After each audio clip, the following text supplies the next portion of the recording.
ఈ దండు బజార్లో ఉండే స్కూలు స్మార్ట్ సిటీలో దీన్ని సెలెక్ట్ చేయడము, దీనికి 4,65,00,000 రూపాయలు మనం పెట్టి ఈ స్కూల్నేమో చక్కనైన వాతావరణం క్రియేట్ చేసి ఒక చదువుల తల్లిగా తయారు చేయాలని చెప్పేసి సంకల్పం చేసినటువంటి ప్రధానంగా జీవీఎంసీ కమిషనర్ గారికి కూడా ప్రత్యేకంగా మనందరూ కూడా ధన్యవాదాలు తెలియజేసుకోవాలి సార్.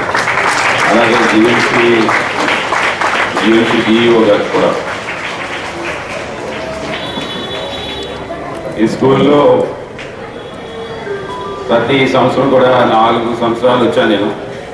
ఇది 5వ ఇది ఈ సంవత్సరం కూడా రావడం జరిగింది.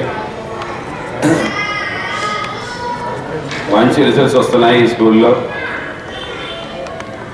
ఇంకా మంచి రిజల్ట్స్ రావాలని చెప్పేసి ప్రధానంగా ఈరోజు కోరుకుంటున్నాం.